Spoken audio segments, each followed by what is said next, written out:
sino con dos A entrevistados. falta de uno, dos. O sea, toma, para que no se Dos. diga que tenemos poco. Dos destacados periodistas, Andrea Insunza y Javier Ortega. Los dos tienen mucha trayectoria, hoy son directores de la productora periodística Un Día en la Vida y acaban de publicar el libro Enrique Correa, una biografía sobre el poder, que está editado por Periodismo UDP y Catalonia en la colección Tal Cual. Acá lo estamos mostrando Eso. en la cámara. Con Enrique Correa en la portada. 55 páginas. 55 páginas. Tal cual. Muy Javier. buenos días, Andrea. Hola, buenos días. Javier. Buenos días. Gracias por invitarnos. No, gracias por estar aquí. Vamos directo a lo que nos ocupa, esta biografía del exministro, ex integrante del MAPU, asesor de comunicaciones, lobista. Ustedes ya habían publicado varios libros, Bachelet, La historia no oficial, Los legionarios de Cristo en Chile. Pero ¿por qué ahora Enrique Correa? Bueno, porque Enrique Correa decimos nosotros como el Forrest Gump de la política chilena, Acércate un poquito al micrófono. en el sentido de que es una persona, bueno, con una vida política muy activa durante 60 años.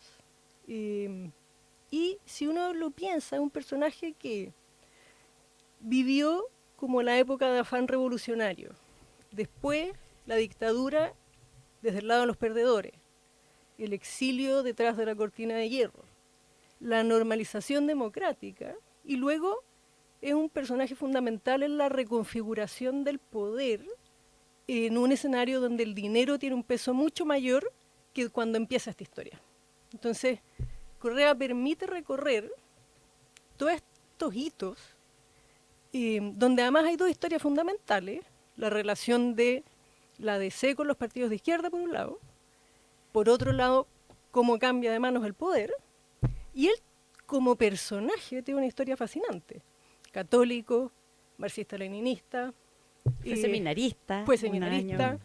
ministro estrella de la transición, lobista destacadísimo, el primero que se reconoce como tal.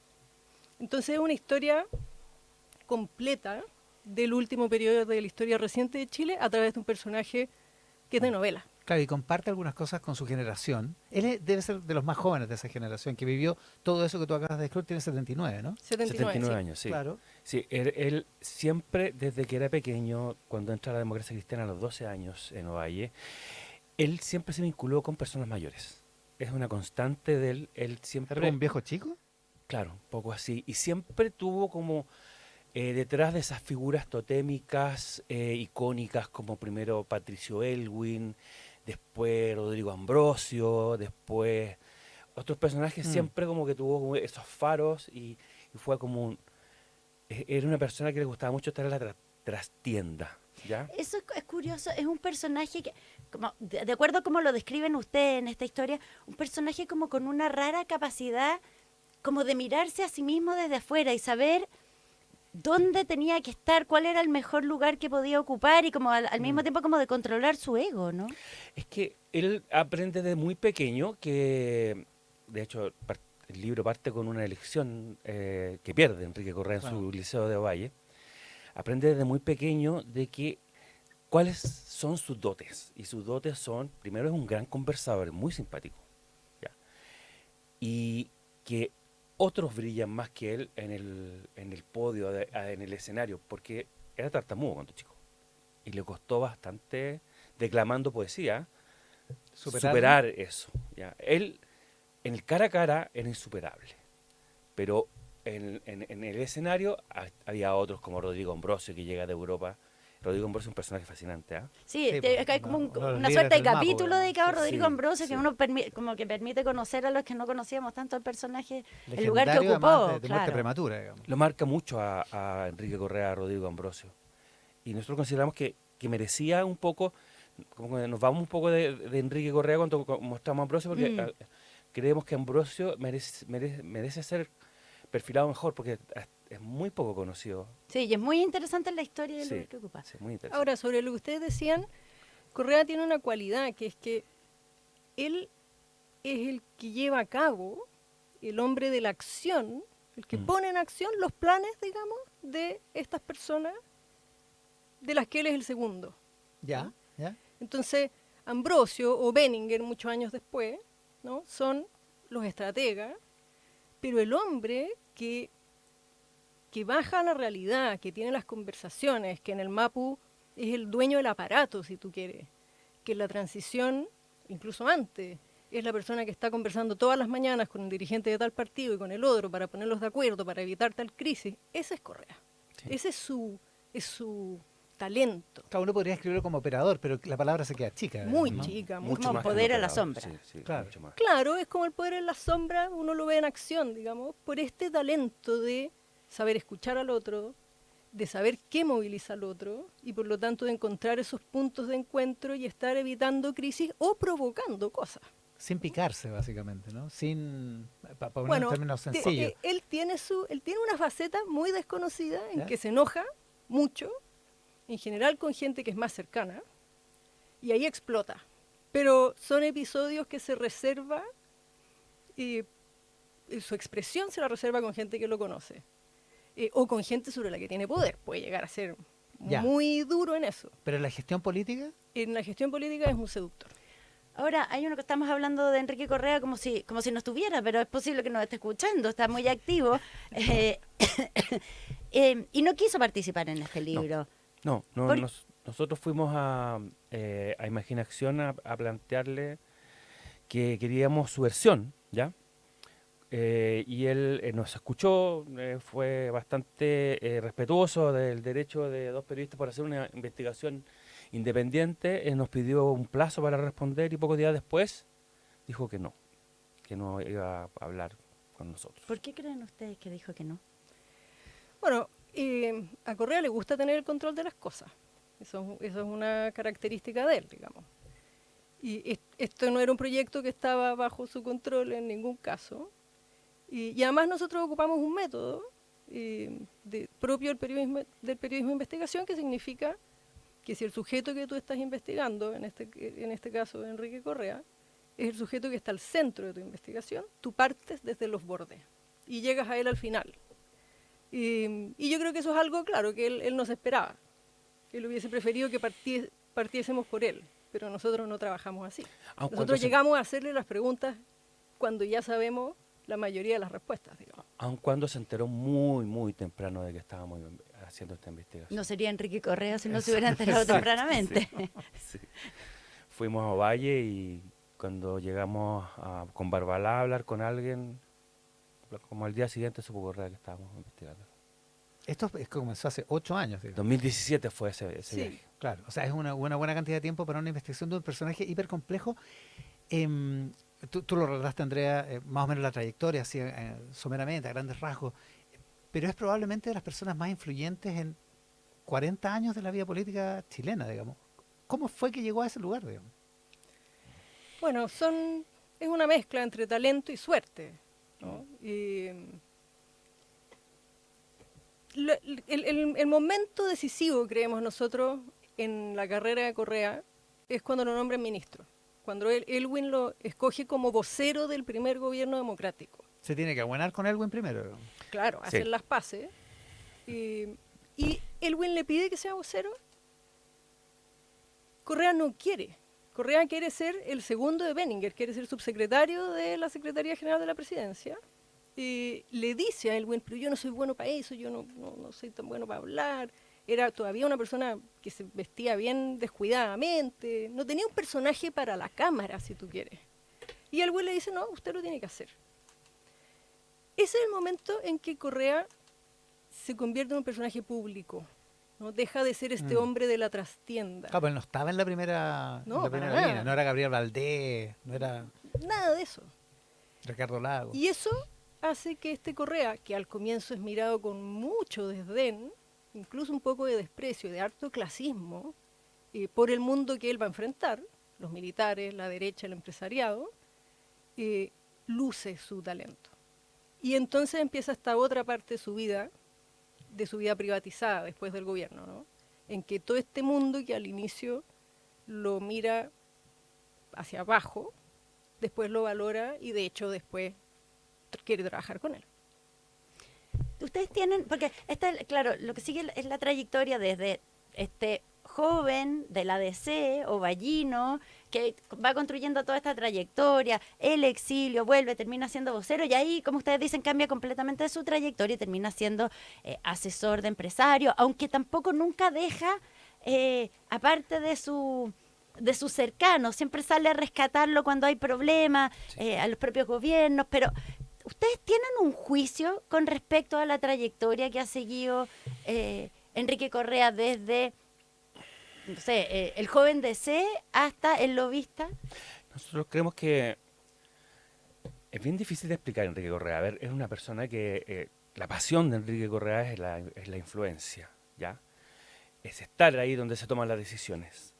Pero a diferencia de otros políticos, lo que él busca no es algo más allá, no busca fama, no busca dinero, no busca reconocimiento, no busca cargos. A Enrique Correa lo que le apasiona es hacer política, ¿ya? Influir, pero por el solo hecho de que le gusta. O sea, no encontramos una explicación más allá de eso. Sí, no pareciera que está buscando hacerse rico, no es eso el motor que lo mueve. Ya, él tiene una vida bastante monacal, ¿ya? Y siempre ha hecho desde que tiene 12 años eso. O sea, tiene varias constantes. O sea, por ejemplo, destacar mucho que él viene de abajo, ¿ya? Y eso que tiene que ver con la figura de su madre, que lo marcó desde pequeño. Y tiene unos gestos como, por ejemplo, recoger al caído, tiene unas lealtades de personas que en algún momento estuvieron cercanas a su vida y que después quedaron en la vereda y él la mantiene. Correa nunca rompe con los mundos que deja, decimos nosotros. Y es el mejor ejemplo de la Iglesia Católica. O sea, se hace marxista-leninista por los cuatro costados, lo dice él, 1970, pero sigue comulgando. Sigue teniendo amigos dentro de la Iglesia Católica. Y cuando vuelve en 1981 clandestino a Chile con una identidad falsa, ¿quién lo recibe? Los curas obreros que lo habían conocido en el seminario. Y ahí se va al mundo popular, haciendo clases de marxismo en las poblaciones, y eso tiene que ver con una cosa que mencionaban ustedes, es también tener golpes de suerte, pero también tener talento. Bueno, si tú no tienes talento, no aprovechas los golpes de suerte. Él llega en 1981 a Chile, justo antes de que partan las protestas, y cae parado en el mundo donde van a empezar las protestas, en el mundo popular. Claro. Y lo aprovecha muy bien. Llega ahí a hacer política a donde se está haciendo política, porque la Iglesia Católica es la única institución que puede en ese momento plantar cara a Pinochet. Y llega ahí. Y en esa trayectoria siempre es una persona de izquierda o de centro izquierda, aunque muchos de sus críticos piensan que probablemente transó todo lo que pudo, se vendió todo lo que pudo y se convirtió en alguien funcional al poder.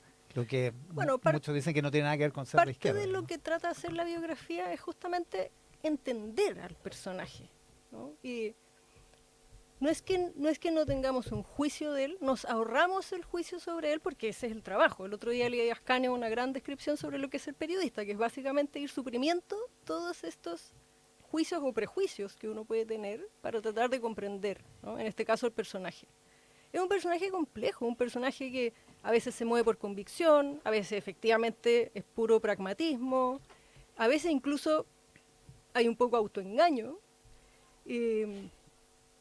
Correa es una persona que se siente de centroizquierda hasta el día de hoy, que cree que todo o que buena parte de lo que hace tiene que ver con seguir ayudando a la centroizquierda, pero también es cierto que Imaginación se ha enfrentado a políticas progresistas de, por ejemplo, el gobierno de Lagos, que probablemente después de Elwin con el que él más se identifica.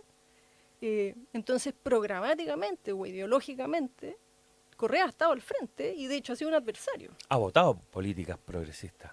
Imaginación. Claro, las ha echado abajo, digamos. Sí. Desde el punto de vista de la influencia política. Desde el punto de vista del trabajo de Imaginación. Del trabajo de su empresa. Digamos. ¿Y cómo explica? ¿Cuál es el relato con que explica eso? Correa, a ver, lo que dice él en privado es que él trabaja para la señora que se levanta todos los días temprano y toma el metro. Y esa señora necesita un país donde exista estabilidad y acuerdos entre la élite para que esas señoras puedan seguirse levantando y salir a trabajar. Esa señora necesita certezas. Eso es lo que dice él. Ujú. ¿Ya? Entonces, la pregunta que deja abierta el libro un poco es si Correa es de izquierda o no. ¿Sigue siendo de izquierda Claro, o no? sí sigue Esa es la siendo. pregunta. O sea, Estamos con Javier Ortega y Andrea Insunza, perdona, Javier. y esa pregunta tiene muchas respuestas. Y nosotros dejamos abierto para que el lector se la responda. No. O sea, son varias opciones. ¿Qué creen ustedes? Yo creo que la respuesta es muy compleja y no binaria. O sea, son varias respuestas. Estamos con Andrea Insunza y Javier Ortega, autores de Enrique Correa, una biografía sobre el poder. También se puede pensar que una biografía sobre Enrique Correa o un libro de este tipo puede ser un juicio a la transición también. Porque Bueno, Correa es... Hay una parte del libro en donde volvemos a los relatos sobre la transición con documentos muy valiosos que son públicos por lo demás, que están en la Universidad Alberto Hurtado sobre el gobierno de Elwin. Y documentos muy valiosos que, por ejemplo, muestran que el juicio sobre lo que hizo el gobierno, y en este caso Correa, en el ejercicio de enlace, por ejemplo, es súper negativo.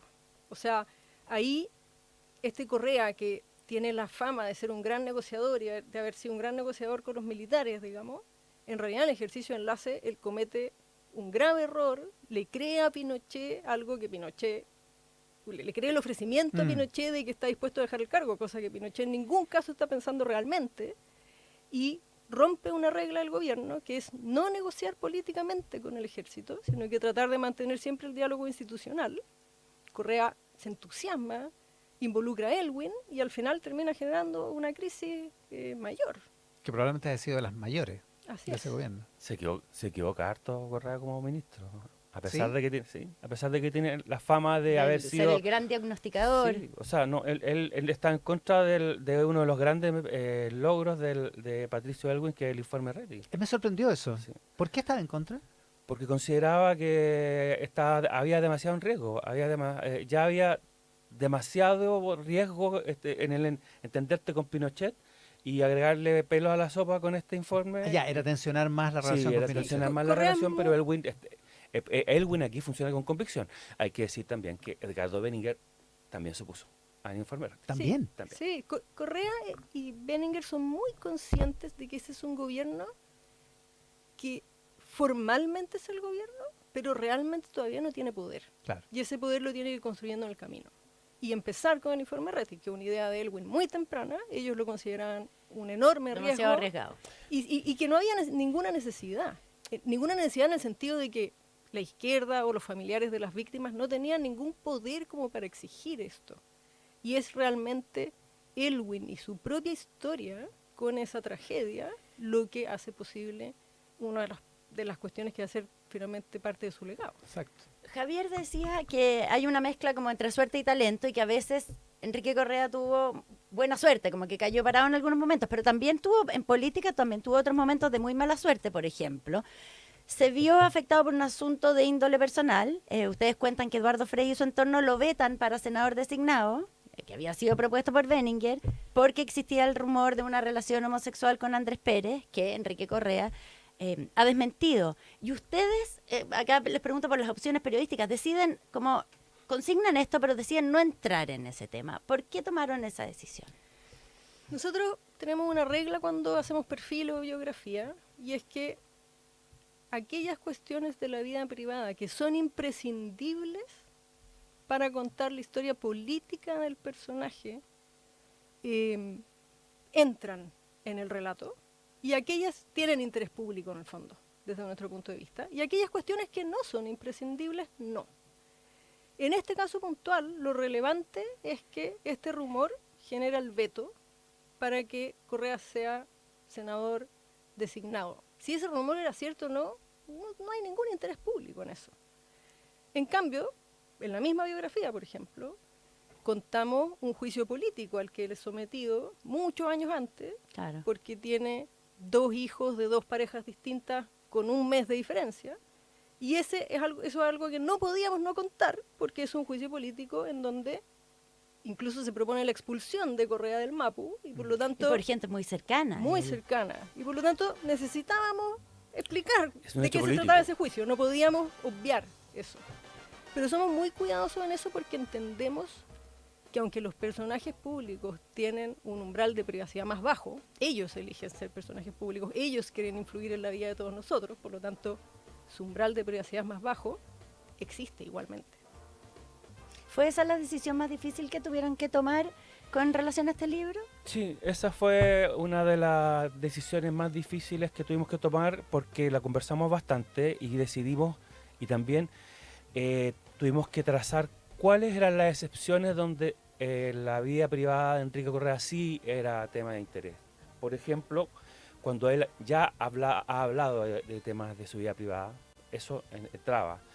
Y también cuando había situaciones que dejaban en evidencia formas de acción del progresismo, ¿ya? Por ejemplo, que ese conservadurismo que había en la izquierda, a veces nosotros queríamos reflejarlo.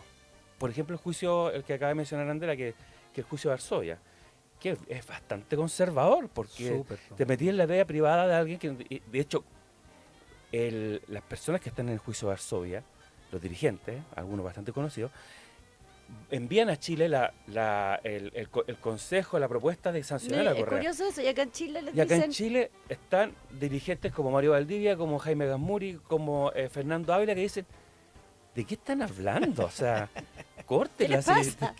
¿Por qué? Esto no tiene nada que ver con la política, esto es vida privada, córtenla. Así, y así se zanja este tema. Para nosotros es súper importante eso porque demuestras algo desconocido, pero muy central de los partidos políticos de izquierda. ¿Saben si Enrique Correa leyó el libro? No. ¿Han recibido alguna señal No sabemos. al respecto? No sabemos. Esperamos que lo lea, sinceramente, pero no sabemos. Porque pese a como este personaje que como que públicamente como lobista, descarnado, no es eso la impresión que queda. En el libro como que trasunta cierta admiración de parte de ustedes por Enrique Correa. Mira, es divertido porque hay esa lectura y hay otra lectura, que es que somos súper duros con él y, en fin, como también yo creo que depende de los lectores. Pero lo que sí creo que demuestra eso es que hay un genuino interés. Nos pasamos muchos años en esto, ¿no? Hay 8. un genuino interés por comprender este personaje, porque sinceramente creemos que es un personaje que sirve para entender el poder, realmente cómo opera el poder en Chile y una buena parte de nuestra historia reciente. Tiene que ser lo suficientemente fascinante como para que dos periodistas de la talla, Andrea Insunza y Javier Ortega, dediquen 8 años de su vida a hacer esta investigación. Muy recomendado, la verdad es que se lee, o sea, son 550 páginas, un poco intimidante cuando uno lo ve, pero la verdad es que uno se puede leer 100 de un tirón. Enrique Así que Correa, una biografía felicitaciones sobre el a los poder. dos por su libro. Muchas gracias. Gracias Javier, gracias Andrea por estar con nosotros. Gracias a ustedes. ¿A qué vamos a estar atentos hoy, Angélica? A ver, vamos a estar atentos al presidente de la República. Bueno, todas las reacciones en relación a la cuenta pública. Sigue hoy día la respuesta, cómo lo evalúan los distintos sectores, pero el presidente va a estar a las 12 en la presentación de la futura línea de metro que conecta el tren con el aeropuerto. Así que se presenta hoy día mismo. Y ya como les contamos más temprano, va a estar mañana aquí a las 7:30 de la mañana en Tele 13 Radio. Exactamente. Su aquí en primera Mesa Central. entrevista post cuenta pública. Y hoy al mediodía, cuando presente lo del metro, y mañana va a venir con buen ánimo porque el Banco Central acaba de informar que fue un 2,5 el IMASEC de abril, que está Claro, que en está la parte alta del pronóstico que se había hecho. Con Angélica Bulnes en la mesa de editoras, con Javier Ortega y Andrea Insunza como nuestros invitados. El Rat Pack de hoy, la mesa de editoras, una presentación de Bodega San Francisco, creciendo juntos, y Walmart llegando a todos los rincones de Chile. Que tengan una estupenda semana. Buenos días. Buenos días. Conversación.